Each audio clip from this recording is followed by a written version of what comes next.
आज आज हम लोग ग्रुप 15 में फास्फोरस स्टार्ट करेंगे। फास्फोरस के इलेक्ट्रॉप्स, उसके कंपाउंड्स, इन सबों को पढ़ेंगे। इसके पहले हम लोग पढ़ रहे थे नाइट्रिक एसिड के बारे में, लास्ट लेक्चर के, पिछले लेक्चर के लास्ट में। तो नाइट्रिक एसिड के कुछ यूजेज हमने बताए थे। तो नाइट्रिक एसिड के कुछ यूजेज हैं कि ये तुमको अमोनियम फॉस्फेट के बनाने में काम आता है, नाइट्रिक एसिड, जो कि फर्टिलाइज़र है तुम्हारा। इसके अलावा nitric acid is a good oxidizing agent, जो कि कार्बन, सल्फर, आयोडीन जैसे नॉन मेटल को, कॉपर, जेडन जैसे मेटल को ऑक्सीडाइज कर सकता है। ये तुमको पिकलिंग ऑफ तुमको स्टेनलेस स्टील में काम आता है। पॉइंट नोट कर सकते हो, जो पिछले लेक्चर में बताया गया था। Pickling of stainless steel, etching of तुमको metals, it is used in pickling of stainless steel. उसमें स्टेनलेस स्टील बनने के बाद उसको जो है तुमको एसिड से क्या किया जाता है, एसिड से उसको ठीक किया जाता है। तो जिसको एसिड के सॉल्यूशन में उसको डाला जाता है, that is called pickling of stainless steel. Etching of जो मेटल है, इसको डाल दिया सॉल्यूशन में, डाल करके इसको लीचिंग जैसे कहते हैं हम लोग। तो लीचिंग में क्या करते हैं हम लोग, उसको डालते हैं सॉल्वेंट में, जिससे कि वह उसमें HNO3 का प्रयोग किया जाता है। ये रॉकेट फ्यूल का ऑक्सीडाइजर के रूप में वर्क करता है। पॉइंट को नोट कर सकते हो सब कॉपी में अपना, जहाँ लिखा होगा पिछले लेक्चर का। तो रॉकेट फ्यूल के ऑक्सीडाइजर के रूप में भी नाइट्रिक एसिड वर्क करता है। तो इसके अलावा तुमको नाइट्रिक एसिड के जो यूजेस वगैरह बताए गए, जैसे कि एक ये भी कहा जा सकता है कॉपर, जेडन, इन सबों के साथ तो रिएक्शन करता है HNO3। यह तुमको क्रोमियम और एल्यूमिनियम जैसे मेटल के साथ यह रिएक्शन नहीं करता। ऐसा क्यों? तो क्रोमियम और एल्यूमिनियम ये सब जो है HNO3 से रिएक्शन जब करते हैं तो उस पर ऑक्साइड का एक लेयर आ जाता है, जो ऑक्सीडाइज होकर के ऑक्साइड बनाएंगे। तो ऑक्साइड बनाने के बाद फिर रिएक्शन क्या जाती है, रुक जाती है। तो क्रोमियम एल्यूमिनियम पर protective layer of, due to protective layer of क्या कह सकते हैं, प्रोटेक्टिव लेयर ऑफ ऑक्साइड। तो why HNO3 doesn't react with chromium or aluminium? Because it forms a protective layer of oxide on it. 68% से तक जो HNO3 है, जो कि ये ट्रॉपिक मिक्सचर बन जाता है, उसके बाद हम लोग फ्रैक्शनल डिस्टिलेशन से इसको सेपरेट वाटर से नहीं कर सकते हैं। अगर उससे ज़्यादा इसको कंसंट्रेट करना है तो H2SO4 का यूज़ करके उसको जो है, उससे वाटर को आप उसको डिहाइड्रेट कर सकते हैं। दैट इज़ 98% तक प्योर HNO3 प्राप्त कर सकते हैं। तो ये हुए HNO3 के जो तुम्हारे कुछ टॉपिक्स थे। तो ये क्रोमियम, एल्यूमिनियम इन सबों से रिएक्शन नहीं करता due to protective layer of oxides on the surface of the metal. जिससे मेटल के कंटेक्ट में नहीं आ पाएगा तो रिएक्शन ही रुक जाएगा। ये तुमको कुछ इसके रॉकेट फ्यूल वगैरह के ऑक्सीडाइजिंग में काम करता है। पिकलिंग ऑफ स्टेनलेस स्टील में वर्क करता है। इचिंग ऑफ मेटल्स ये वर्क करता है।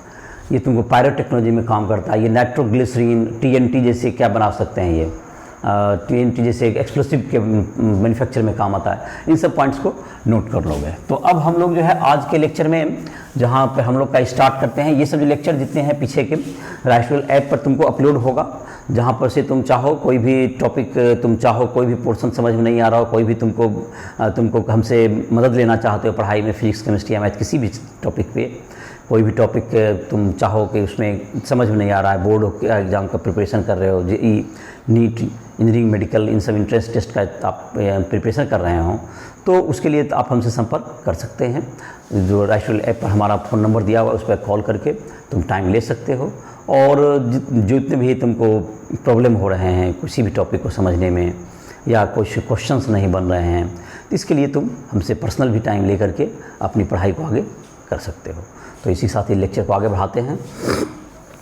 तो फास्फोरस के कुछ जो इलेक्ट्रॉप्स हैं, इलेक्ट्रॉप्स का मतलब हो गया कि एक से अधिक फॉर्म में पाया जाना। इलेक्ट्रॉप्स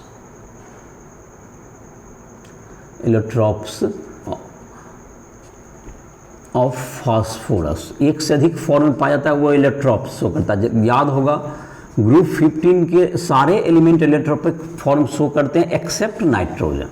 इलेक्ट्रॉप्स ऑफ में इसमें है तुमको 3 तरह के इलेक्ट्रॉप्स पाए जाते हैं। इसका जो फेमस है वाइट फास्फोरस, वाइट फास्फोरस, दूसरा हो गया रेड फास्फोरस, रेड फास्फोरस, तीसरा हो गया ब्लैक फास्फोरस, ब्लैक फास्फोरस। ये तीन टाइप के जो फास्फोरस हैं ये पाए जाते हैं, वाइट फास्फोरस, रेड फास्फोरस और ब्लैक फास्फोरस। ये तुमको हो गया। तो जैसे कि अब है इसमें अगर हम लोग टेबल वाइज देख लें, वाइट फास्फोरस का प्रॉपर्टी, वाइट फास्फोरस, और इधर कर देते हैं रेड फास्फोरस, वाइट फास्फोरस, और यहाँ शुरू हो गया रेड फास्फोरस का एरिया, रेड फास्फोरस। तो वाइट फास्फोरस के कुछ पॉइंट्स यहाँ लिखे जाएंगे, इधर रेड फास्फोरस कॉरस्पॉन्डिंग पॉइंट्स। जैसे कि इसका अगर देखते हैं पहले कलर के बारे में, जैसा कि इसका नाम में ही है, तो ये है वाइट, ये होता है वाइट ट्रांसल्यूसेंट, ट्रांसल्यूसेंट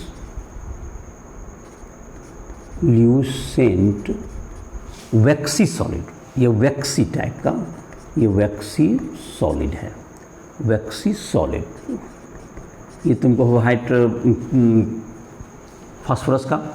और जहाँ तक इसका है तुमको, इसमें तुमको आएगा तो ये क्या होगा, तुमको रेडिश ब्राउन, इसका कलर होगा रेडिश ब्राउन, जो कि देखते हो तुमको मैच स्टिक है, उसमें तुमको रेड फास्फोरस होता है जो कि तुम्हारा रेडिश ब्राउन कलर का होगा, रेडिश ब्राउन।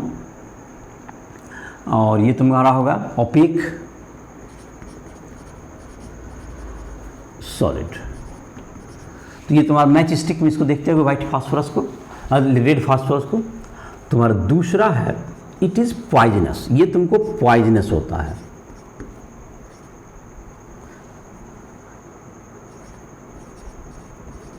पॉइजनस। और ये क्या होगा तुम्हारा दूसरा number non poisonous,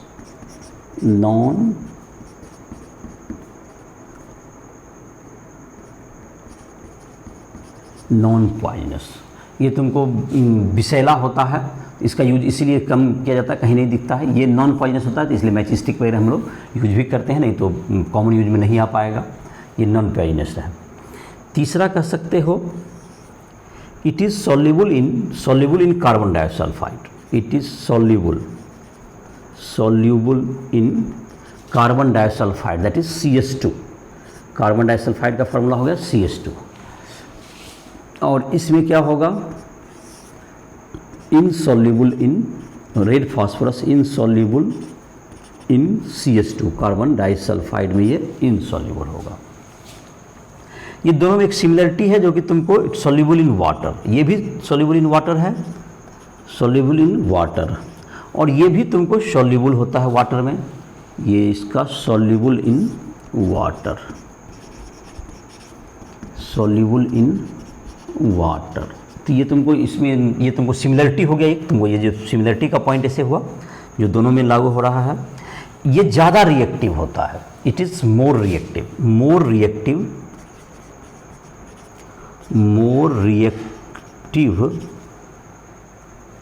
due to angular strain, due to angular strain, due to क्या हो जाएगा तुमको angular strain, bond angle 60 degree होता है इसका, ये बॉन्ड एंगल 60 डिग्री होगा तुम्हारा। ये तुमको है it is less reactive, it is less reactive due to higher bond angle, due to higher bond angle. और ये तुमको टेट्राहेड्रल P4 के रूप में पाया जाता है, सब टेट्राहेड्रल स्ट्रक्चर, टेट्राहेड्रली होता है ये सब स्ट्रक्चर क्या होगा टेट्राहेड्रल, ये तुम्हारा टेट्राहेड्रल स्ट्रक्चर, टेट्राहेड्रल स्ट्रक्चर होता है इसका भी। ये भी टेट्राहेड्रल होता है लेकिन ये सीरीज में होता है, मतलब कि एक से दूसरा जुड़ा हुआ रहेगा। पॉलीमेरिक फॉर्म टाइप का होगा इसका। ये तुमको वाइट फास्फोरस को अगर हम लोग हीट करते हैं तो वाइट फास्फोरस को अगर हम लोग 573 केल्विन तक हीट करेंगे, तो वाइट फास्फोरस को अगर हम लोग हीट करेंगे 573 केल्विन फॉर सेवरल डेज, बहुत दिन, कुछ दिनों तक, तो ये तुमको रेड फास्फोरस बनाएगा। ये रेड फास्फोरस का फॉर्मेशन करेगा। और वाइट फास्फोरस को ही अगर तुम वाइट फास्फोरस को अगर तुम करते हो, ये तुमको था 573 केल्विन, ये था तुमको 573 केल्विन टेम्परेचर तक हीट करेंगे इसको, तो ये रेड फास्फोरस में कन्वर्ट हो जाएगा सेवरल डेज। और अगर इसको वाइट फास्फोरस को 473 केल्विन हीट करना है हाई प्रेशर, तो ये कन्वर्ट हो जाता है बीटा ब्लैक फास्फोरस में, बीटा ब्लैक फास्फोरस में ये कन्वर्ट हो जाता है। ये इसके रिएक्शंस हुए कन्वर्ट करने में। और तुमको इसका जहाँ तक कि रिएक्शन होगा, रेड फास्फोरस को अगर हम लोग हीट करते हैं, रेड फास्फोरस को अगर हीट करेंगे 803 केल्विन और इनर्ट एटमॉस्फेयर टू सील्ड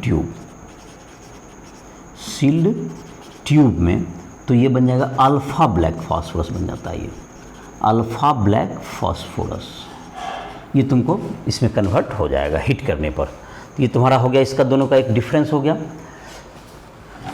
उसके बाद लिख सकते हो इसका डिफरेंस के पॉइंट में, जैसे कि तुम्हारा है ये तुमको 6th हो गया, अब है तुमको 7th।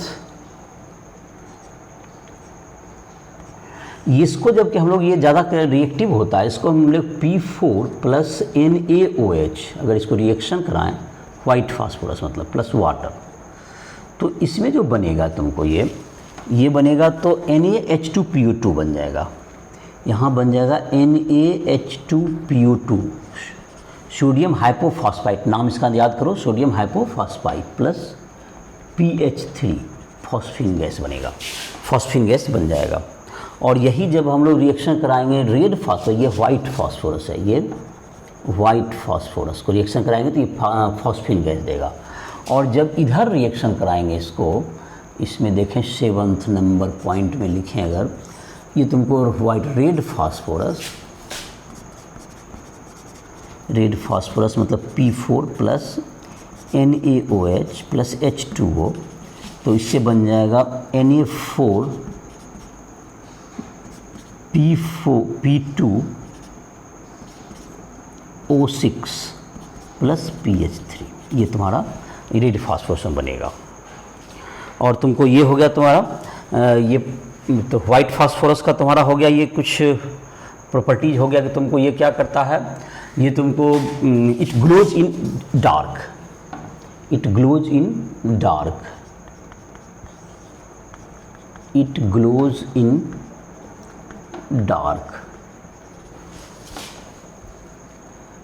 और ये तुम्हारा ये तुमको होगा it doesn't glow in dark, does not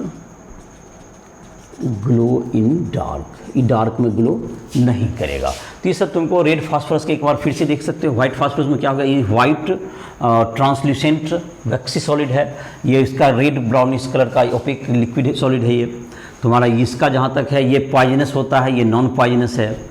ये तुमको कार्बन डाइसल्फाइड में सॉल्यूबल है और ये इनसॉल्यूबल है, वाटर में दोनों सॉल्यूबल है।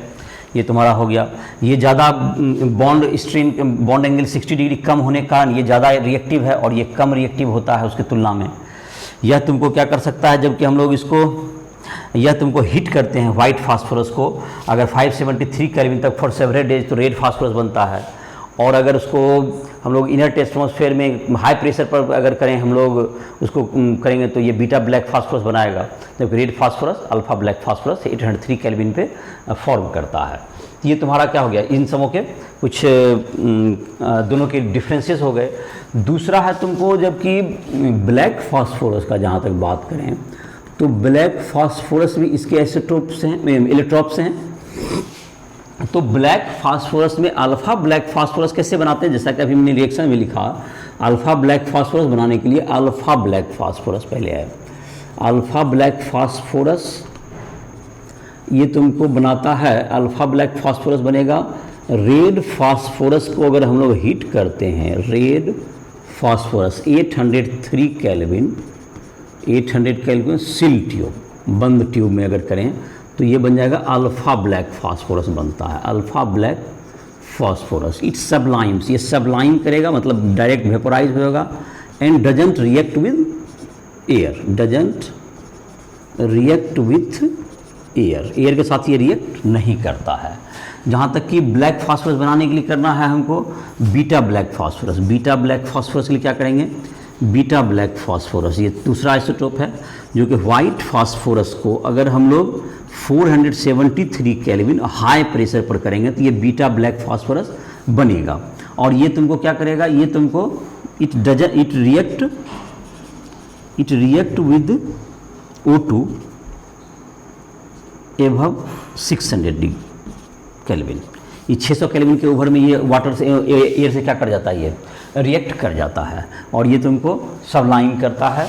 और तो ये तुम्हारा हो गया अल्फ़ा, ये तुम्हारा इसका अल्फ़ा ब्लैक फास्फोरस और बीटा ब्लैक फास्फोरस ये तुमको हो गया। और ये तुमको रेड और वाइट फास्फोरस, तो ये तुम्हारा रेड और वाइट फास्फोरस के क्या हो गया, ये सब इलेक्ट्रॉप्स हो गए फास्फोरस के। अब हम लोग देखेंगे फास्फोरस के इलेक्ट्रॉप्स के बाद देखेंगे, फास्फोरस का जो इलेक्ट्रॉप्स के बाद हम लोग का है तुमको फॉस्फीन गैस। तो फॉस्फीन गैस का फार्मूला क्या होगा तुमको, PH3। फॉस्फीन गैस का फार्मूला हो जाएगा PH3। तो PH3 जो तुम्हारा है फॉस्फीन गैस के बाद हम लोग देखेंगे, फिर इसके जो फास्फोरस के इलेक्ट्रॉप्स के बारे में पढ़ने के बाद फास्फोरस के कंपाउंड्स हम लोग पढ़ेंगे। तो फास्फोरस के जो कंपाउंड्स हम लोग को पढ़ने हैं अभी, तो उसमें हो गया तुम्हें एक फॉस्फीन गैस हो गया, दैट इज़ PH3 जो कि NH3 अमोनिया होता है। तो फॉस्फीन उसी तरह से जैसे कि तुम्हारा है, उससे याद होगा कि तुमको हाइड्राइड में पढ़ाए थे, ग्रुप 15 का हाइड्राइड जो पिछले लेक्चर्स में, तो उसमें है कि नाइट्रोजन जैसे जैसे जाते हैं तो बॉन्ड एंगल क्या होता है, घटते जाता है ग्रुप में हाइड्राइड्स ऑफ नाइट्रोजन। तो NH3 ज़्यादा बेसिक होता है, PH3 उससे कम बेसिक होता है। और जहाँ तक इसका शेप का बात है, ये कैसा शेप होता है, टेट्राहेड्रल स्ट्रक्चर में होगा। और बॉन्ड एंगल इसका क्या होता है तुमको, अमोनिया से कम होता है इसका। और इसका स्ट्रक्चर क्या होगा, टेट्राहेड्रल ज्योमेट्री होगा इसका। और इसके लोन पेयर है, 3 बॉन्ड पेयर है इसका और एक लोन पेयर है, इसलिए इसकी ज्यामिति तुमको टेट्राहेड्रल में होगी। तो हम लोग अब देखते हैं अमोनिया, सॉरी क्या कहते हैं, फॉस्फीन गैस। तो फॉस्फीन गैस जो तुम्हारा है ये तुमको बेसिक नेचर में होता है। तो इसको जो है तुमको इसको बनाते हैं हम लोग, इसका प्रिपरेशन देखेंगे, फिर इसके कुछ प्रॉपर्टीज़ हैं और इसके एक यूजेज हैं जो कि काफ़ी यूनिक है, जो कि सबमेरीन को डिटेक्ट करने में इसका यूज किया जाता है। तो हम लोग इसका यूजेज वगैरह भी देखेंगे। तो अब है तुमको जिसकी चर्चा कर रहे थे हम लोग फॉस्फीन गैस की।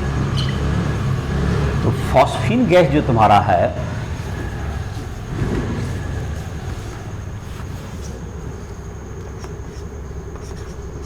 फॉस्फीन, ये हो गया PH3।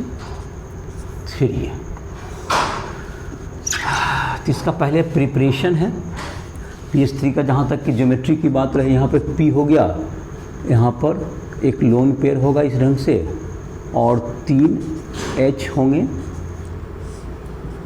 PH3 ये टेट्राहेड्रली जुड़ा हुआ रहेगा। ये तुमको इस ढंग से एडिंग रहेगा, ट्राइगोनल पिरामिडल। ये हो गया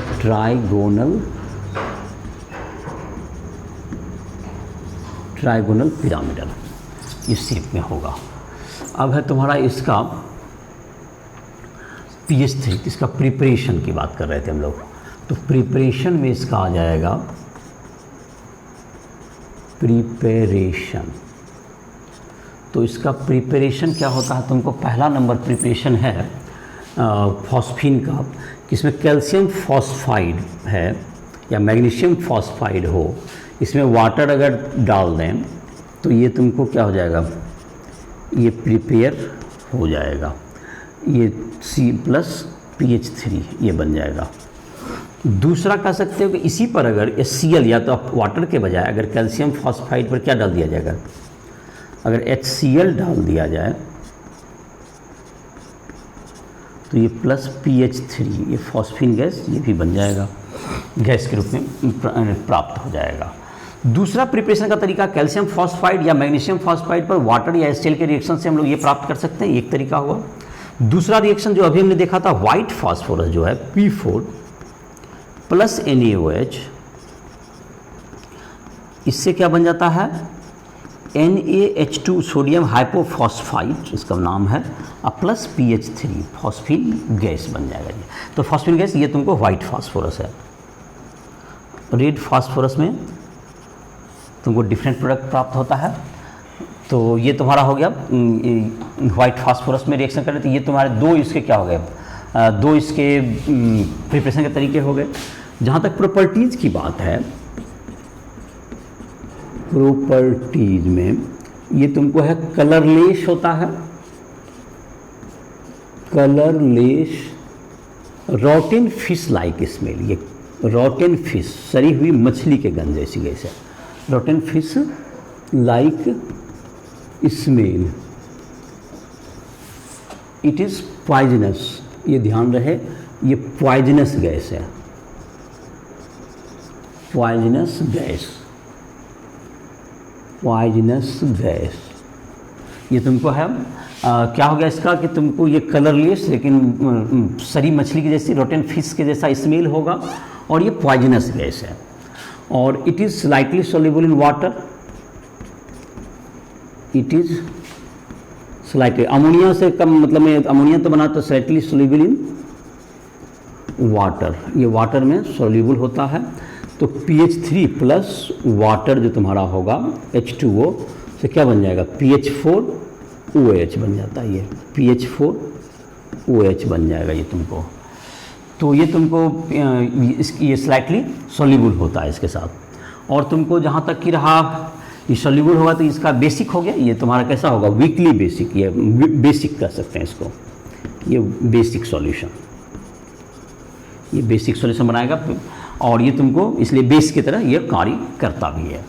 और तुमको बाकी जहाँ तक देखा जाए PH3 जो है तुमको जैसे कि ये PH3 प्लस HBr जैसे है या HI, तो ये जैसे कि फॉस्फोनियम ब्रोमाइड बनाएगा, HBr है तो फॉस्फोनियम ब्रोमाइड, इसका नाम ध्यान याद रखोगे फॉस्फोनियम, फॉस्फोनियम ब्रोमाइड, ब्रोमाइड बनाएगा। और चाहे PH3 प्लस HI है, इससे क्या बनाएगा फॉस्फोनियम आयोडाइड, फॉस्फोनियम आयोडाइड। ये तुमको कुछ फॉस्फाइड का भी निर्माण करता है, जैसे कि CuSO4 के साथ अगर हम लोग PH3 का रिएक्शन करा दें, CuSO4 प्लस PH3 सॉल्यूशन से, ये बेसिक होने के कारण ये इसको सेपरेट कर देगा। तो ये तुमको Cu3P2 कॉपर फॉस्फाइड, ये कॉपर फॉस्फाइड हो गया और तुमको बन जाएगा प्लस H2SO4 बन जाएगा, ये कॉपर फॉस्फाइड प्लस H2SO4। जैसे कि अब तुमको इसमें है Hg का अगर रहा, तुमको कोई दूसरा सॉल्ट रहा जैसे HgCl2 है प्लस PH3 कर दें तो क्या बन जाएगा इसमें Hg3P2, lead mercury phosphide plus इधर बन गया HCl बन जाएगा। तो तुम्हारा ये सेपरेट कर सकता है। दूसरा है कि ये जो तुमको है इट रिएक्ट विद Br2, इन सबों के साथ भी क्या कर सकता है, ये रिएक्शन कर सकता है PH3 प्लस Br2, तो ये बन जाएगा तुमको PBr3 plus HBr, PH3 plus Br2 जैसे है तुमको PH3 प्लस, ये ऑक्सीडाइजिंग एजेंट है ये सब। तो ये तुमको बहुत लोएस्ट ऑक्सीडेशन स्टेट में है, ये तुमको इस तरह के कंपाउंड भी बना सकते हैं प्लस HBr। तो ये तुम्हारा इस तरह से रिएक्शन भी ये करते हैं, ये ऑक्सीडाइजिंग एजेंट, ये मतलब क्या कर दिया Br2 को ये रिड्यूस कर दिया, ये रिड्यूसिंग एजेंट का काम करेगा, ये रिड्यूसिंग नेचर, ये रिड्यूसिंग नेचर का भी काम करता है चूँकि ये तुमको Br2 से ऑक्सीडाइज हो जाएगा। तो इसके जहाँ तक कि हो गए तुम्हारा ये प्रॉपर्टीज हो गए। अब जहाँ तक इसका यूजेज की बात है, इसका यूज है तुमको एक हॉलमेज सिग्नल कहते हैं। तो यूज में देख लेते हैं, यहाँ पर लिख सकते हैं हम लोग यूज। तो इट इज़ यूज्ड इन हॉलमेज सिग्नल टू डिटेक्ट सबमेरीन जो पनडुब्बी जो पानी के अंदर रहता है उसको डिटेक्ट करने के लिए इसका यूज आता है। इसका यूज किस ढंग से करते हैं, तो इसमें से put CaC2 plus Ca3P2 in water, जो पानी के अंदर रहता है, to produce phosphine which burns in air, ये तुमको, और जिससे कि इसका डिटेक्शन, बर्न करेगा, जलेगा, तो इससे तुमको इसका डिटेक्शन हो जाता है। नंबर दूसरा है तुमको यूज इसका स्मोक स्क्रीन में। इसको अंधेरा सब जगह पर क्या कर देगा, घेर लेगा, ये तुमको एक पूरा अंधेरा टाइप का वातावरण बना देगा स्मोक का। तो स्मोक स्क्रीन के रूप में भी इसका यूज कर सकते हैं। जहाँ तक कि फॉस्फीन का प्रॉपर्टीज़ में देखेंगे या तुमको, तो ये चीज़ ये तुमको इनफ्लेमेबल नहीं होता है। जैसे कि क्वेश्चन हो सकता है कि ये क्यों जलता है, it is not inflammable. Phosphine is not inflammable नहीं है, ये बर्न नहीं करता, but it burns due to presence of P2H4 and P4 as impurity रहने के कारण ये क्या होता है, ये जलता है। ये जलता क्यों है, क्योंकि इसमें P2H4 या P4 का इम्प्यूरिटी रहता है, और इसी के कारण ये क्या होता है, बर्न करने लगता है। अदरवाइज नहीं तो ये इन्फ्लेमेबल नहीं होता है।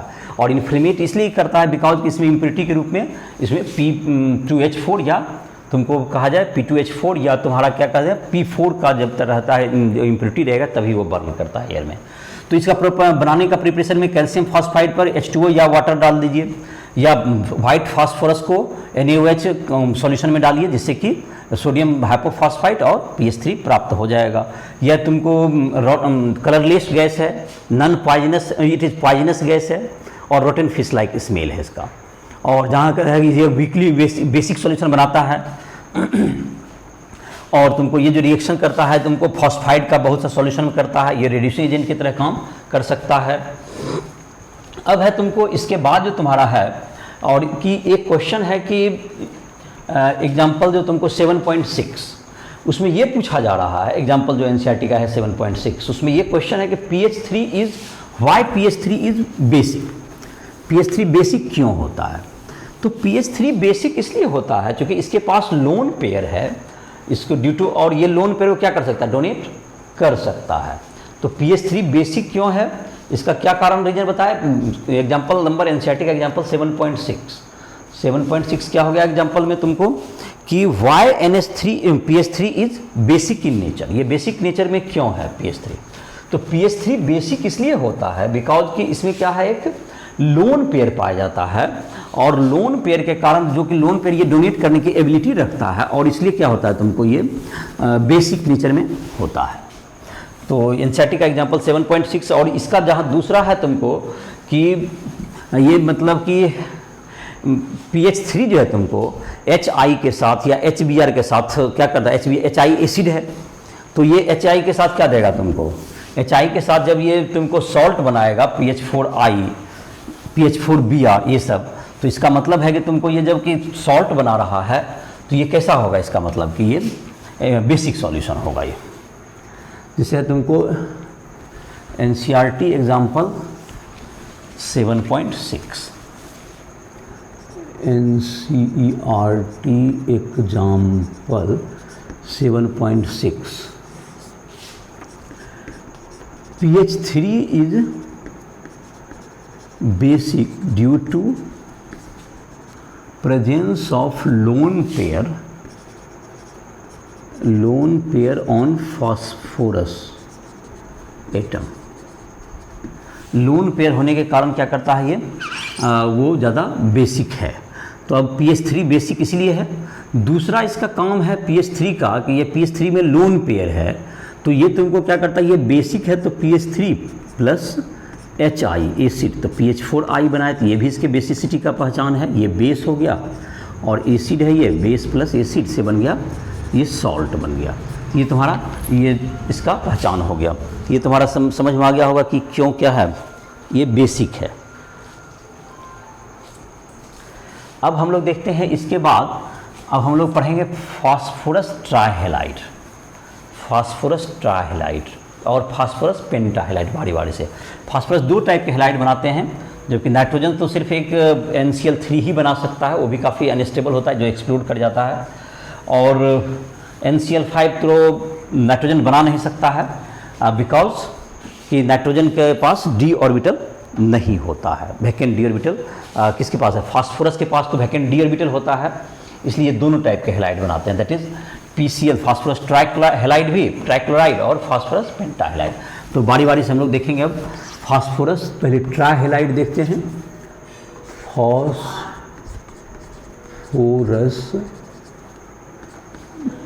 ट्राइक्लोराइड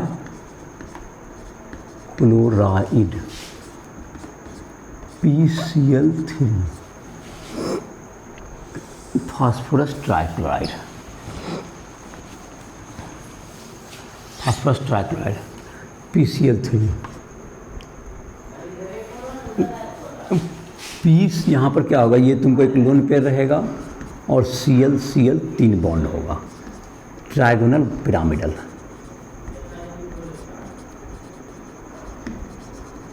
ट्राइगोनल पिरामिडल ये तुम्हारा हो जाएगा। अब जहाँ तक इसका प्रिपरेशन की बात है, प्रिपरेशन, तो प्रिपरेशन में कह सकते हैं पहला P4 प्लस Cl2, इससे क्या बन जाएगा PCl3। दूसरा होता है तुमको, अगर हम लोग SOCl2 से रिएक्शन कराएं, SOCl2 थाइनाइल क्लोराइड, तो उससे भी क्या बन जाएगा तुमको P4 प्लस SOCl2, इसको कहते हैं थाइनाइल क्लोराइड, थायोनाइल क्लोराइड। तो इसको लिख देते हैं नाम इसका थायोनील क्लोराइड। ये तुम्हारा हो गया PCl3 plus SO2 plus H2Cl2। ये सल्फर तुमको ऑक्सीडाइज भी हुआ, +4 में गया यहाँ पर, और यहाँ पर H2Cl2 भी बनाया। ये फास्फोरस ऑक्सीडाइज होकर PCl3 बनाओ और ये सल्फर रेड्यूस होकर H2Cl2 बनाया। तो ये तुम्हारा थायोनाइल क्लोराइड, ये ध्यान रहेगा, H2Cl2 भी इसमें बनेगा। तो ये तुमको दो प्रिपरेशन दिए हुए हैं। जहाँ तक इसकी प्रॉपर्टीज़ की बात है, तो ये तुम्हारा क्या हो गया तुमको, ये वाइली लिक्विड होता है ये, और जहाँ तक इसका जो colourless white liquid, white colourless या मतलब कि कलरलेस लिक्विड, कलरलेस लिक्विड होता है ये तुमको जबकि इसमें से ये सबलाइम कर जाएगा, सबलाइम कर जाएगा ये तुमको जबकि वाटर में डालते हैं इसको, ये वाटर में क्या करेगा, ये PCl3 प्लस वाटर में जब डालेंगे तो ये क्या बन जाएगा तुमको H3PO3 बना लेता है ये, हाफ प्लस HCl। ये तुमको इसको कहते हैं ऑर्थो फास्फोरस एसिड, ये ऑर्थो फास्फोरस एसिड बन जाएगा PCl3 प्लस वाटर। अब PCl3 को तुमको अगर PCl3 में तुमको अगर इसको ऑर्गेनिक कंपाउंड्स के साथ कंबाइन कराया जाए, जैसे कि जिसमें OH मतलब अल्कोहल जैसे कह सकते हैं, अल्कोहल होगा जैसे C2H5OH प्लस PCl3, तो इसमें भी क्या बन जाएगा तुमको C2H5Cl प्लस H3PO3 बनाएगा। तो ये अल्कोहल को किस में बना सकता है, क्लोराइड बनाने में काम आता है ये। या तुमको जैसे कि एसिटिक एसिड है CH3COOH प्लस अगर कर देते हैं हम लोग PCl3, तो इसमें भी क्या बन जाएगा CH3COCl बन जाएगा। तो ये Cl यहाँ पर भी OH को, यहाँ पे CH3COOH में इस OH को यहाँ से रिप्लेस कर देगा Cl से। तो इसमें भी ये काम आता है तुमको ऑर्गेनिक रिएक्शन में। और PCl3 तुमको जहाँ तक है ये तुमको वाटर को क्या कर लेता है, एब्जॉर्ब करके ऑर्थोफॉस्फोरिक एसिड ये बनाता है। और PCl3 तुमको इसमें अगर Cl2 ऐड कर देंगे तो ये PCl5 बन जाता है। PCl3 में अगर Cl2 ऐड कर देते हैं तो ये क्या इसमें कन्वर्ट हो जाएगा, ये PCl5 में, और इसको हिट करेंगे तो ये इधर कन्वर्ट हो जाता है PCl3 में। तो ये तुम्हारा हो गया। ये जहाँ तक कि तुम्हारा इसका PCl3 में तुम्हारा क्या कहते हैं, फास्फोरस ट्राइहेलाइड, इसका जहाँ तक स्ट्रक्चर है तो ये तुमको क्या हो गया, ये ट्राइगोनल पिरामिडल टाइप का इसका स्ट्रक्चर होगा। और ये तुम्हारा अब जहाँ तक है phosphorus pentachloride, phosphorus pentachloride, phosphorus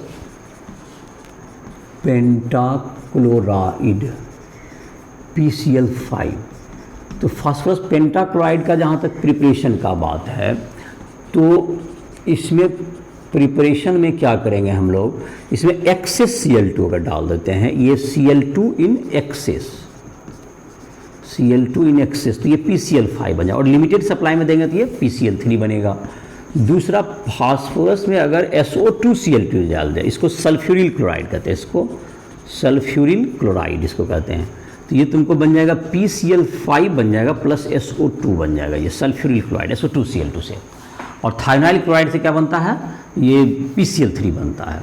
इसका जहाँ तक कि प्रॉपर्टीज की बात है, ये सॉलिड होता है, वाइट और एलोइस भी कलर का, ये पाउडर होता है, ये एलोइस पाउडर है ये तुमको वाटर में क्या करेगा, ये PCl5 जो है वाटर को एब्जॉर्व करेगा तो फॉस्फोनील क्लोराइड बनाएगा, वाटर को एब्जॉर्व करके POCl3 फॉस्फोनील क्लोराइड प्लस HCl, ये फॉस्फोनील क्लोराइड ये बनाएगा। और POCl3 में अगर इसमें अगर ज़्यादा मात्रा में डाल देंगे PCl5 में वाटर ज़्यादा मात्रा में रहेगा, वाटर या तो या POCl3 से ये H3PO4 बन जाता है, इसको हम लोग कहते हैं ऑर्थोफॉस्फोरिक एसिड, ये ऑर्थोफॉस्फोरिक एसिड बना लेगा वाटर डालने पर ज़्यादा। और यही तुमको जैसे कि अब कहा जाए जो तुम्हारा है PCl5 को अगर हीट करते हैं तो ये क्या बन जाता है, ये PCl3 प्लस Cl2 बनाता है। ये तुमको ऐसा इसलिए करता है क्योंकि इसमें दो जो बॉन्ड होता है ये इसमें ज़्यादा रिपल्सन होता है। इसका जो स्ट्रक्चर होता है PCl5 का उसकी चर्चा करते हैं अभी। और इसमें तुमको हो गया PCl5 से PCl3 प्लस Cl2, ये दो बॉन्ड में टूट जाता है।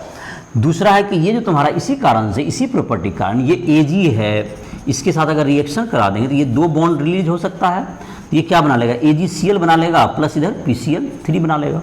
या Ag है या तुमको Ag के साथ साथ तुमको कोई भी और भी मेटल ले सकते हैं, उसको भी ये क्या कर सकता है, ऑक्सीडाइज कर देगा तुमको। Ag प्लस जैसे यहाँ पर तो ये क्या हो गया, इधर Cl बना दिया और इधर की तरफ ये तुमको क्या बन गया, PCl3 बन गया। दो बॉन्ड आसानी से ये टूट जाते हैं, इसीलिए इस तरह के रिएक्शन भी ये शो करता है। तो ये तुम्हारा हो गया कि ये इसके जो है प्रॉपर्टीज़ हो गए, ये ऑक्सीडाइजिंग एजेंट की तरह काम करता है, ये ऑक्सीडाइज कर सकता है। तो ये तुम्हारा ये PCl3 और PCl5 हो गया। एक NCERT का एग्जाम्पल है इसके साथ, इसके लिए कि ये NCERT एग्जाम्पल 7.7 है तुम्हारा, 7.7। ये कहता है PCl3 जो है मॉइस्चर में ये ग्लो कर, मैंने मॉइस्चर में ये तुमको वाइट फ्यूम्स देता है मॉइस्चर के प्रेजेंस में।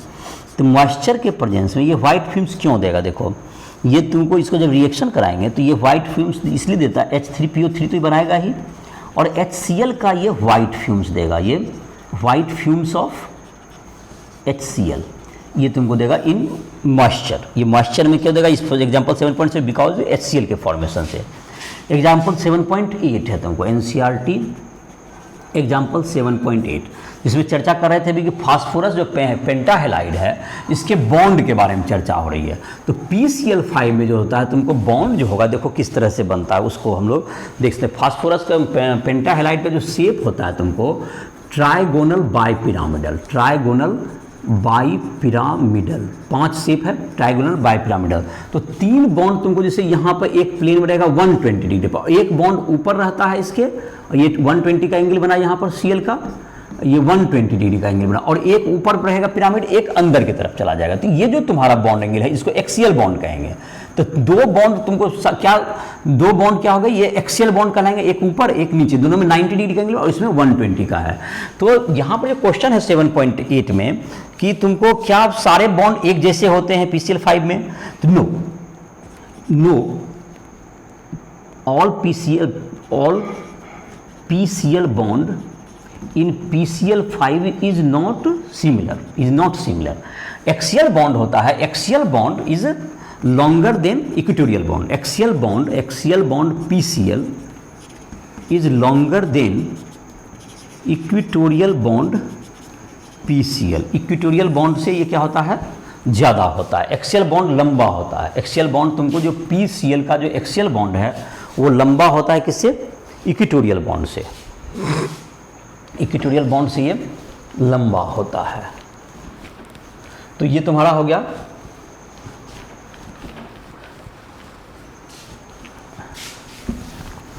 इक्वेटोरियल बॉन्ड तुमको लंबा होता है axial bonds. Axial bond is longer than due to, क्यों लंबा होता है, बिकॉज की वो क्या फॉर्म करते हैं, बिकॉज की वो तुमको उसमें जो रिपल्सन है तुम्हारा ज़्यादा होगा, क्योंकि बॉन्ड एंगल उसका कम है। बॉन्ड एंगल 90 डिग्री होता है, दो बॉन्ड तुम्हारा जो ऊपर जो बॉन्ड बना हुआ है वो 90 डिग्री का एंगल बनाएगा, और जो प्लेन में जो इक्वेटोरियल में जो होता है वो 120 का बॉन्ड एंगल होता है उसमें।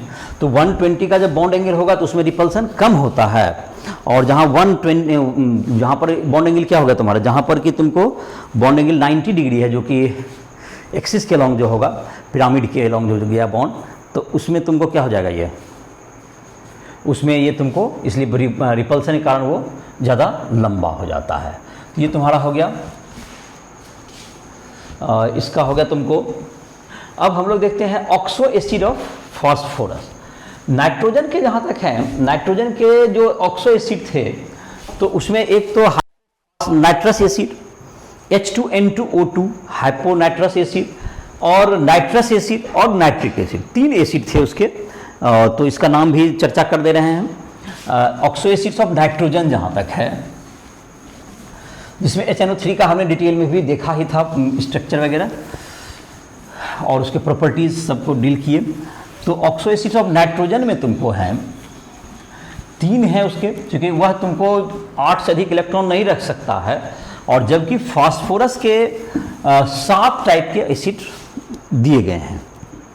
तो जैसे ऑक्सो एसिड्स ऑफ नाइट्रोजन में देखें, ऑक्सो एसिड ऑफ नाइट्रोजन पहले देखें, तो ये हो गया तुमको, पहला है H2N2O2, जिसको कहते हैं हम लोग हाइपोनाइट्रस एसिड, हाइपोनाइट्रस एसिड इसको कहते हैं। इसमें ऑक्सीडेशन स्टेट जहाँ तक निकालने की बात है, A1:2 H2N2 और O का -2:2 that's equals to +1 oxidation state में है ये। N का जो है तुम्हारा ऑक्सीडेशन स्टेट +1 होगा N का। दूसरा है तुमको nitrous acid, nitrous acid that is HNO2। इसमें कितना होगा, ये +3 में हो जाएगा। और जो सबसे जो कि तुमको ज़्यादा पावरफुल भी है और ज़्यादा कॉमन भी है, नाइट्रिक एसिड HNO3, इसमें +5 में पाया जाता है। ये 3 तरह के एसिड होते हैं। अब जहाँ तक बात रहे कि oxo acid of phosphorus, oxo acid of phosphorus, इसमें तुमको जो है 7 एसिड दिए गए हैं। जैसे पहला है तुमको hyponitrous, hypophosphorous acid, phosphorous acid, इसका है फार्मूला H3PO2। इसमें ऑक्सीडेशन स्टेट निकाल सकते हो तुमको 3 H3PO2 that is +1 oxidation state में ये आएगा, ये +1 ऑक्सीडेशन। और स्ट्रक्चर की जहाँ तक बात है, इसका देखो, इसमें PH बॉन्ड रहेगा तो PH के 2 बॉन्ड हैं इसमें, और यहाँ पर एक डबल बॉन्ड O है और एक OH, तो ये मोनोबेसिक एसिड हुआ। ये मोनोबेसिक, ये H है तो मोनोबेसिक एसिड हो गया, ये एक ही बेसिसिटी हो गई इसकी बेसिसिटी 1 हो गई, इसलिए मोनोबेसिक एसिड होगा H3PO2। जहाँ तक कि इसको बनाने की बात है तो P4 + OH- व्हाइट फास्फोरस आई में प्लस H2O, इससे क्या बन जाता है तुमको H2PO2 माइनस प्लस PH3, और H2PO2 माइनस को क्या कर देंगे हम लोग, फॉस्फाइड हाइपोफॉस्फाइट आयन है, इसको H प्लस से कर देंगे तो हाइपोफॉस्फोरिक फास्फोरस एसिड बन जाएगा। ये H3PO2 का ये फॉर्मेशन हो जाएगा, इसके स्ट्रक्चर हो गए। ये तुमको वाइट फास्फोरस है, जो कि ये बार बार रिएक्शन यूज़ किया गया है, वाइट फास्फोरस यूज़ करता है NaOH से, तो ये ध्यान या H2PO2 जो बनाता है वो H2PO2 माइनस प्लस PH3 बन जाएगा। तो ये तुम्हारा हो गया हाइपोफॉस्फोरस एसिड। अब हम लोग देखते हैं हाइपोफॉस्फोरस एसिड के बाद देखते हैं ऑर्थोफॉस्फोरस एसिड। तो ऑर्थोफॉस्फोरस एसिड तो फेमस एसिड है, जिसका फॉर्मूला देखा होगा H3PO3। तो H3PO3 जो तुम्हारा है, जो कि that is phosphorus acid, orthophosphorous acid, वो ज़्यादा कॉमन एसिड है और सबसे ज़्यादा ये इसमें ऑक्सीडेशन स्टेट +3 में है। तो अब जो देखेंगे हम लोग 2 एसिड देखेंगे जो कि +3 ऑक्सीडेशन स्टेट में देखेंगे। तो जैसे +1 सबसे लोएस्ट हो गया, और फास्फोरस का ऑक्सीडेशन स्टेट हाईएस्ट कितना तक जाएगा, 5 तक। तो +1, +3 और +4 और +5, इन सभी ऑक्सीडेशन स्टेट में एसिड पाए जाते हैं फास्फोरस के। +1 का देखें अब हम लोग, अब +3 का देखते हैं, जिसमें एक अस लगेगा इस समय 1 और 3 में। 1 में क्या ऑन कम तो हाइपो लग गया और कम है तो, और 3 वाला में अच्छा दूसरा देखते हैं ऑर्थोफॉस्फोरस एसिड। ऑर्थोफॉस्फोरस एसिड, इसका फार्मूला हो गया H3PO3। ऑक्सीडेशन स्टेट H का 1 × 3 plus X plus H3PO3 minus 1 × 3 minus 2 × 3 बराबर 0, तो X बराबर +3। तो H3PO3 में P का क्या हो गया तुम्हारा, H3PO3 में P का +3 ऑक्सीडेशन स्टेट हो गया। अब तुमको जहाँ तक इसकी जो स्ट्रक्चर है, तुमको इसमें PH बॉन्ड होगा, एक डबल बॉन्ड O होगा, और एक 2 OH होता है। इसमें ध्यान रहे कि इसकी जो बेसिसिटी हो गई, बेसिसिटी 2 हो गई, बेसिसिटी 2। जितना OH बॉन्ड है उतना ही बेसिसिटी रहेगी। जैसे H3PO3 नाम से लगता है कि इसमें 3 H होगा, लेकिन ये एक H इसमें PH के साथ बॉन्ड है, क्योंकि ये मतलब कि रिड्यूस्ड ज़्यादा ऑक्सीडाइज फॉर्म नहीं है। जो ऑक्सीडाइज फॉर्म नहीं रहता उसमें क्या रहेगा, तुमको एक रहता है तुमको PH बॉन्ड या PP बॉन्ड जरूर रहेगा। अब जैसे इसको बनाने के लिए तुम कहते PCl3 है, इसमें वाटर अगर डाल दें, इसका फॉर्मेशन हो जाएगा H3PO3 और प्लस क्या होगा तुमको HCl, ये तुम्हारा बन जाएगा। दूसरा है तुमको मतलब तीसरा पायरोफॉस्फोरस एसिड, फास्फोरस एसिड। तो ये तुमको पायरोफॉस्फोरस एसिड में क्या होता है, H4P2O5, H4P2O5। तो ये तुमको ऑर्थोफॉस्फोरिक एसिड, फास्फोरस एसिड की तरह ही इसमें भी +4 ही है तुमको। और इसमें इसको जहाँ तक है, इसमें क्या करते हैं, 2 मॉलिक्यूल, जैसे कि इसका जो स्ट्रक्चर में अगर देखें तो इसका स्ट्रक्चर देखने से क्या लगेगा, H3 ये तुमको P डबल बॉन्ड O है, यहाँ पर PH भी जैसे उसमें था उसी ढंग से होगा, H3PO2 जो एक OH बॉन्ड भी इंटैक्ट ही रहता है इसका, एक OH बॉन्ड के यहाँ पर हट गया और यहाँ पर एक दूसरा आ गया। तो एक तरह से कि यहाँ पर क्या होगा तुम्हारा, जो पायरोफॉस्फोरस एसिड का स्ट्रक्चर हो गया। तो H3PO4 को अगर हीट कर दें या कोई भी डिहाइड्रेशन करें, तो डिहाइड्रेशन करने से क्या बन जाएगा तुमको, H4P2O5 प्लस वाटर, इससे भी बन सकता है तुम्हारा। तो ये तुम्हारा इसका वैल्यू है। या तुमको PCl3 प्लस जैसे कर देंगे, कोई भी वाटर एब्जॉर्बिंग एजेंट देंगे तो तुम्हारा इस ढंग से प्रिपेयर ये कर लेगा H3PO3 से भी। तो ये 2 मॉलिक्यूल क्या होगा, 2 मॉलिक्यूल H3PO3 का ऐड किया हो, देखो यहाँ पर जैसे H3PO3 का 2 मॉलिक्यूल यूज किया गया, उसमें OH दोनों का हट के एक से H2O निकल गया, वाटर निकल गया, और इस प्रकार से बीच में एक O बॉन्ड आ गया, और इसमें तुमको क्या हो गया, ये तुमको PH बॉन्ड है, तो अभी भी इसका ऑक्सीडेशन स्टेट क्या बना हुआ है, +3 ही बना हुआ है। तो ये +3 के तुमको 2 एसिड थे। अब हम लोग +4 वाले एक एसिड को देखते हैं, +4 ऑक्सीजन हाइपो, उसका अब जो है फॉस्फोरिक एसिड आ जाएगा नाम।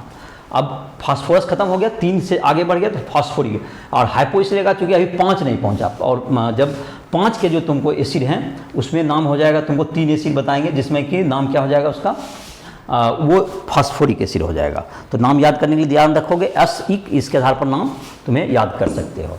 अब है तुमको hypophosphorous acid.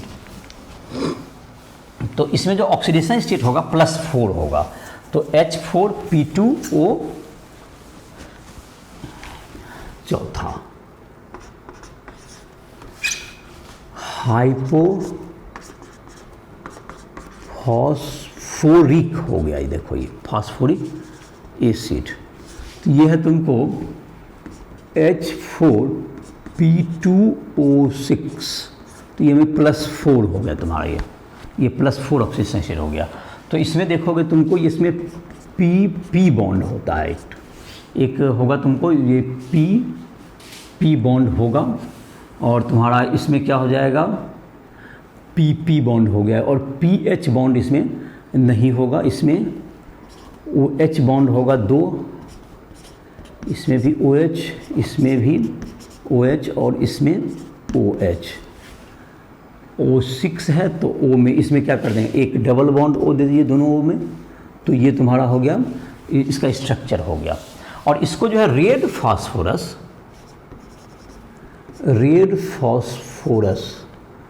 P4 plus alkali मतलब कि NaOH, और अगर इसमें डाल दें +H2O, तो ये बन जाएगा तुमको OH माइनस कर दो, इसमें OH माइनस कर दो, OH NaOH के बजाय OH माइनस कर दो प्लस वाटर, तो इसमें बन जाएगा P2O6 4 माइनस और प्लस PH3, ये तुम्हारा ये प्रोडक्ट हो जाएगा। और इसको हम P2O6 4 minus plus H plus से बन जाएगा H4P2O6 हाइपोफॉस्फोरिक एसिड बन जाएगा। दूसरा है तुमको जो कि पांचवा एसिड ले सकते हैं हम लोग, ऑर्थोफॉस्फोरिक एसिड। ऑर्थोफॉस्फोरिक एसिड, जैसे फॉस्फोरिक एसिड आ गया H3PO4, ये +4 ऑक्सीडेशन स्टेट में आ जाएगा, ये फॉस्फोरिक एसिड आ गया। इसका स्ट्रक्चर में अब ना तो PH बॉन्ड बचेगा ना कोई P बॉन्ड बचेगा इसमें, तो P ये तुमको ट्राइफॉस 3 तरफ से होता है, तो ये तुमको ट्राई बेसिक हो गया, ये OH का 3 बॉन्ड हो गया तो ट्राई बेसिक एसिड, ये ट्राई बेसिक होता है। और ये H3PO3 होता था डाई बेसिक एसिड, ये ट्राई बेसिक एसिड है। और इसको जहाँ तक बनाने की बात है, तो ये तो तुम PCl5 है, इसमें अगर वाटर डाल दोगे तो क्या बन जाएगा, ये इसमें वाटर डाल देंगे तो ये H3PO4 प्लस HCl बना देगा। या तुमको P2O5 है, इसमें अगर वाटर डाल दो तो ये H3PO4 बन जाएगा। तो ये H3PO4 बनाने का ये मेथड हो गया ऑर्थोफॉस्फोरिक एसिड, और इसका स्ट्रक्चर हो गया तुम्हें। अब तुमको एक 2 एसिड और बचे हुए हैं, दैट इज पायरोफॉस्फोरिक। जब इसको हीट कर देंगे, अगर इसी के 2 मॉलिक्यूल को जोड़ देंगे तो ये पायरोफॉस्फोरिक एसिड। तो 2 मॉलिक्यूल जैसे याद करना है फार्मूला, H3PO4 में एक मॉलिक्यूल 2 डबल से मल्टीप्लाई करके H2O बाहर कर दो, तो क्या हो जाएगा H4P2O7, एक वो घट जाएगा और H में 2 घट जाएगा, H3PO4, तो H का 6 हो जाता, तो उसमें एक H2 निकाल दिए, तो उसमें क्या हो जाएगा तुम्हारा H4P2O7, ये हो जाएगा पायरोफॉस्फोरिक एसिड। चलो अब तुम्हारा है पायरोफॉस्फोरिक एसिड।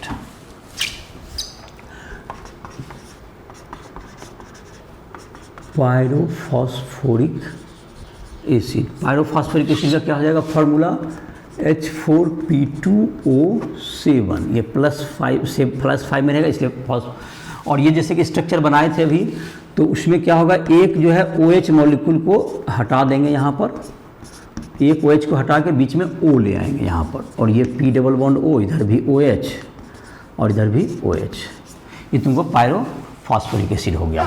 तो पायरोफॉस्फोरिक एसिड को जहाँ तक बनाने की बात है, तो H3PO4 को अगर कोई भी डिहाइड्रेटिंग एजेंट डाल दें तो उससे भी आप बना सकते हैं इसको, H4P2O7 प्लस वाटर, तो ये तुम्हारा क्या हो गया पायरोफॉस्फोरिक एसिड।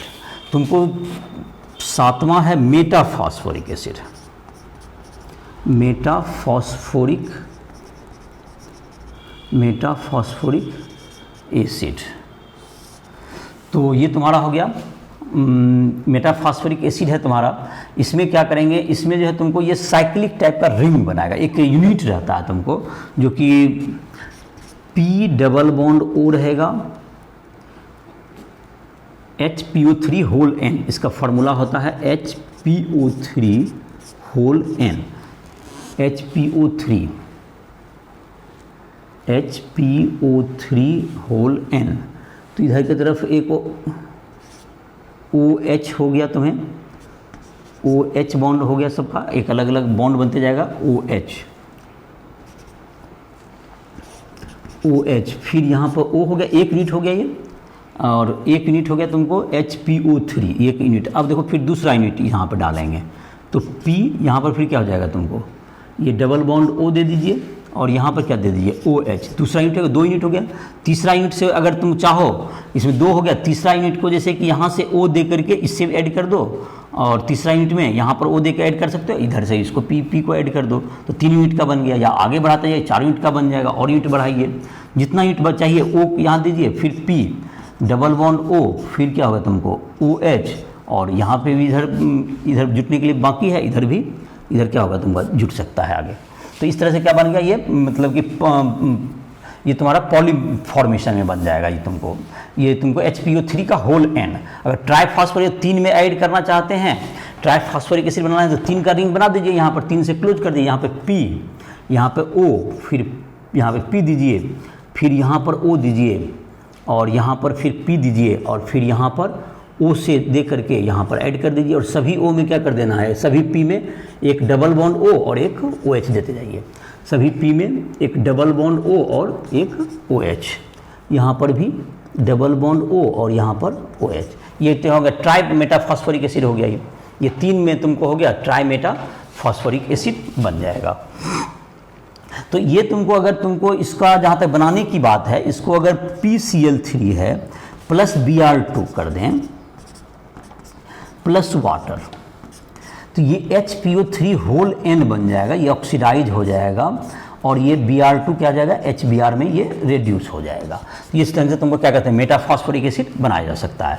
तो मेटाफॉस्फोरिक में जैसे कि ट्राई मेटाफॉस्फोरिक एसिड का अगर फार्मूला पूछेगा, तो HPO3 का होल 3 कर देगा, तो H3P3O9, ये ट्राई हो गया। 4 कहेगा तो 4 कर दोगे, तो ये जितना रिंग चाहे बनाना चाहेंगे इसको बना सकते हैं। तो ये हो गया और तो मेटाफॉस्फोरिक एसिड। तो ये तुमको याद करने का क्या तरीका हुआ, पहले हाइपोफॉस्फोरस से शुरू होगा, मतलब फास्फोरस का 3, अब फास्फोरिक का ऑक्सीडेशन +5, लेकिन उसमें से हाइपो जोड़ देते 3 से कम, दैट इज +1, फिर ऑर्थोफॉस्फोरस एसिड H3PO3, फिर पायरो, उसमें एक मॉलिक्यूल वाटर हटा दीजिए तो उसका डबल का H3PO3 का H4P2O5, फिर हो गया हाइपो, 4 में क्या हो गया, हाइपोफॉस्फोरिक एसिड H4P2O6, और फिर 3 जो है फास्फोरिक एसिड में ऑर्थोफॉस्फोरिक एसिड, पायरोफॉस्फोरिक एसिड जो कि H2O मतलब निकाल लेंगे तो बन जाएगा, और एक हो गया तुमको पायरोफॉस्फोरिक एसिड, और एक मेटाफॉस्फोरिक एसिड। तो इसी के साथ इस लेक्चर को समाप्त कर रहे हैं। तुम लोग को जो भी परेशानी हो, कोई भी टॉपिक को समझने में, राइस ट्यूटोरियल ऐप के माध्यम से तुम हमसे संपर्क कर सकते हो। जे मेंस, एडवांस या बोर्ड के एग्जाम, बोर्ड के लिए तुम उस ऐप पर नोट्स भी मिल जाएंगे। तुमको डिटेल नोट्स चाहिए, तुमको P ब्लॉक का हो या किसी फिजिक्स के भी किसी टॉपिक का हो, कोई टॉपिक तुमको समझ में नहीं आ रहा तो हमसे पर्सनली भी कांटेक्ट करके टाइम मेंटर के रूप में तुम हमें सेलेक्ट कर सकते हो। और जो भी परेशानी हो रही है, कहीं भी कोई भी टॉपिक समझने में, फिजिक्स, केमिस्ट्री, मैथ में दिक्कत है तो हमसे कांटेक्ट करो। आई होप कि कोई भी प्रॉब्लम होगा उसका सॉल्यूशन कर दिया जाएगा। तो इसी के साथ इस लेक्चर को समाप्त कर रहा है।